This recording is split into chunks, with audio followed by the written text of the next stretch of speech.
এই বছরের সবচেয়ে দামি এবং সবচেয়ে বড় গরু যেটা, সেটা আমরা কোরবানি দিচ্ছি।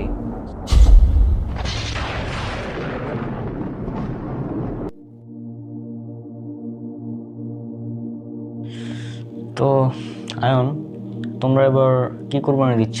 বেশি কিছু না ভাই, একটা ছাগল দিচ্ছি আর একটা গরুর ভাগই আছে, এই এই ছাড়া আর কিছু না।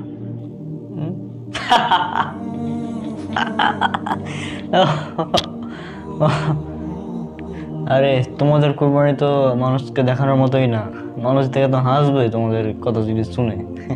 আমাদের দেখো, এই বছরের সবচেয়ে দামি এবং সবচেয়ে বড় গরু যেটা, সেটা আমরা কোরবানি দিচ্ছি, সাথে একটা উট আর 22টা ছাগল। মানে সবাই দেখো আমাদের কত প্রশংসা করছে, তাই না?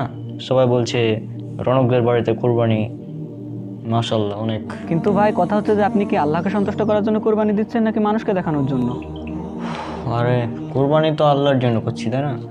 আর মানুষকে যদি না দেখে এত দামি দামি কোরবানি দিচ্ছি, তাহলে কি আমাদের মান সম্মান থাকবে?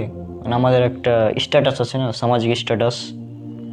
তো আমাদের তো মানুষকে দেখাতেই হবে যে আমরা সবচেয়ে ধনী পরিবারের মানুষ। তো আমরা তো মানুষকে দেখাবোই। তো মানুষকে না দেখালে কি আমাদের কোনো থাকলো? তাইলে তো ভাই আপনার কোরবানি হচ্ছে না। কোরবানি হচ্ছে না মানে কি বলছো তুমি এগুলো? আচ্ছা দাঁড়ান, আপনাকে হয়তো প্রমাণ দেওয়া লাগবে, তো আপনি একটু কষ্ট করে সূরা আল হাজ অর্থাৎ 22 নম্বর সূরা 37 নম্বর আয়াতটা একটু পড়বেন। সেখানে লেখা আছে, আল্লাহর কাছে পৌঁছে না এগুলোর গোস্ত ও রক্ত, বরং তার কাছে পৌঁছে তোমাদের তাকওয়া।